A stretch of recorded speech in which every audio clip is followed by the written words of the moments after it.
बात करेंगे ऑपोजिशन इत्तेहाद की, तो पीडीएम ने हुकूमत मुखालिफ तहरीक के लिए बड़े फैसले कर लिए हैं। सरबराही इजलास के बाद मौलाना फजल रहमान ने हुकूमत के साथ मुज़ाकरात के ऑप्शन को मुस्तरद करते हुए तमाम असेंबलियों से इज्तिमाई इस्तीफे देने का ऐलान कर दिया है।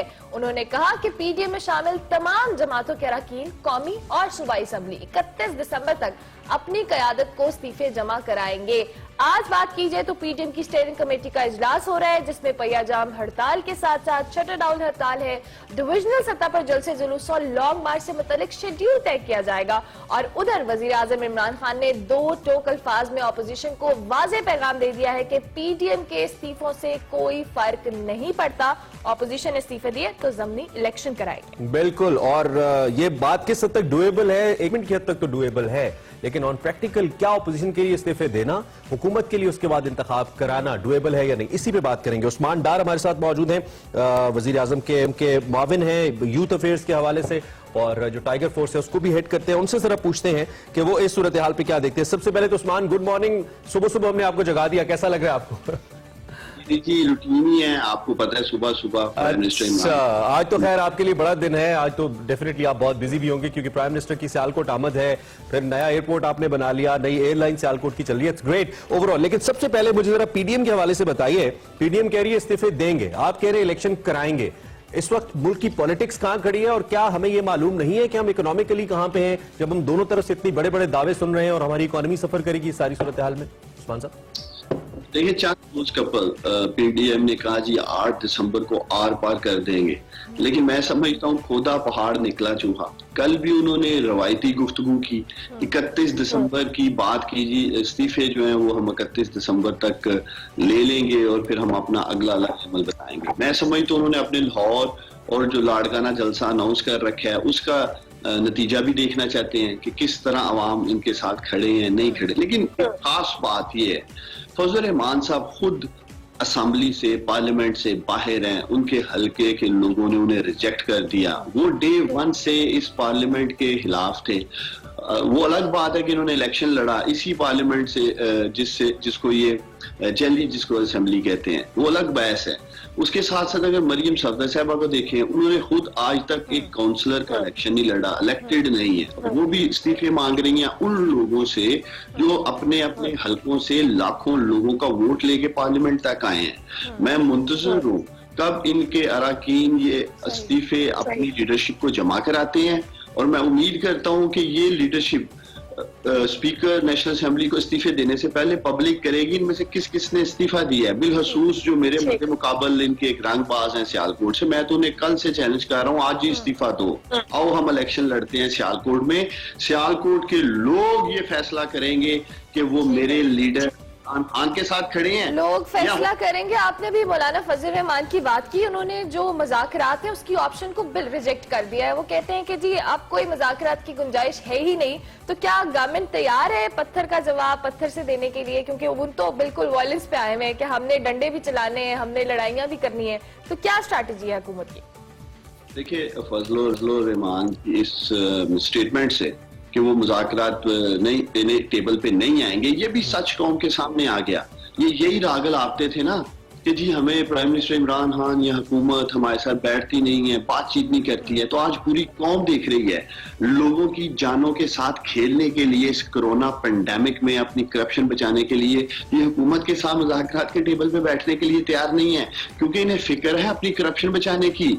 इनके केसेस जो अदालतों में है वो फैसला कुल स्टेजेस पे हैं, उनके फैसले आने वाले हैं, इसलिए इन्हें पता है जो सजाएं होंगी। इसलिए बेहतर है मुल्क में अफरा तफरी का आलम पैदा करो, और जो मुआशरत की तरफ जा रही है, जो इंडिकेटर्स। उस्मान डार, मुझे ये बताइए, you are a young parliamentarian, आप इससे पहले पार्लियामेंट में आप नहीं रहे और इस वक्त भी ऑब्वियसली आप पार्लियामेंट में तो नहीं है, लेकिन आप हुकूमती प्रोसेस का हिस्सा है और बड़े करीब हैं आप प्राइम मिनिस्टर के।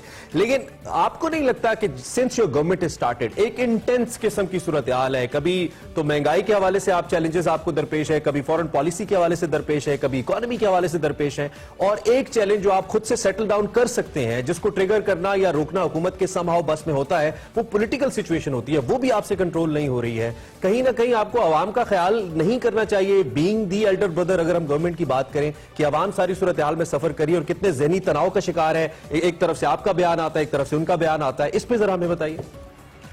देखिए, लोगों की जिंदगियों के साथ हुकूमत नहीं खेल रही है।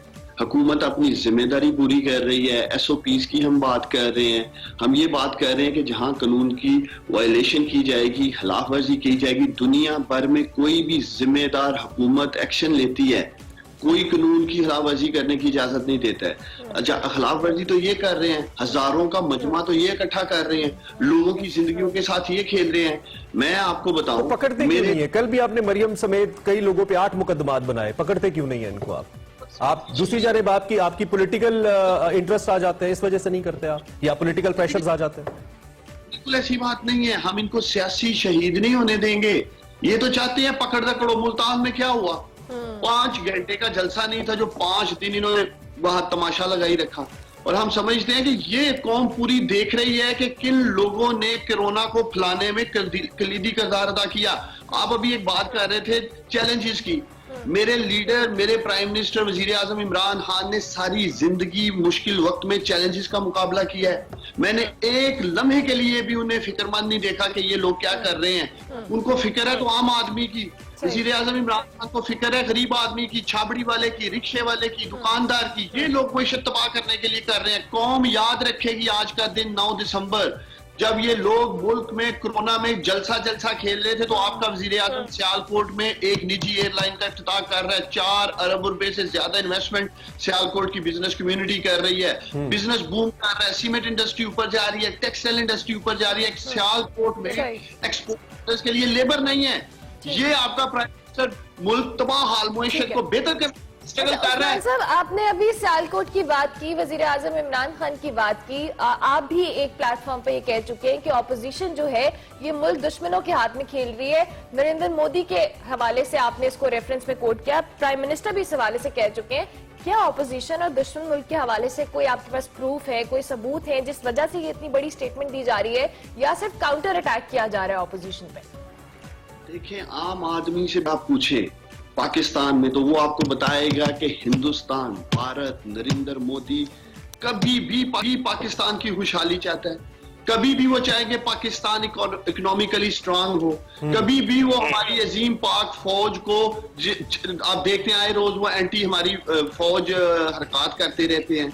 क्या सरहद पार से किस किस तरह के अटैक्स और हमारी अजीम पाक फौज की जो कुर्बानियां हैं, शहादतें हैं, वो कौम भूल गई है।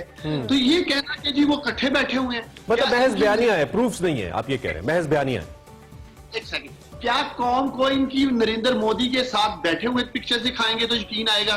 भारत का हमारी एंटी फौज, एंटी पाकिस्तान, रियासत को तोड़ना, अदारों को तोड़ना, क्या ये उसका नरेंद्र मोदी का या भारत का बयानिया नहीं रहा है? आज मियां नवाज शरीफ क्या कर रहे हैं? अच्छा चले, बिल्कुल टाइम मेरे पास ऑलमोस्ट 30 सेकंड्स है। मुझे ये बता दें उस्मान, जलसा होगा, जलसे के बाद लॉन्ग मार्च होगा, लॉन्ग मार्च के बाद इस्तीफे होंगे। This is what the plan they have. आपका प्लान सिर्फ ये है कि इंतजार करेंगे इस्तीफों का और फिर इलेक्शन कराएंगे। उससे पहले आपका कोई प्लान नहीं है? जीटी रोड ब्लॉक होता है, मोटरवे ब्लॉक होती है, लाहौर ब्लॉक होता है, कोई आपका प्लान नहीं है गवर्नमेंट का?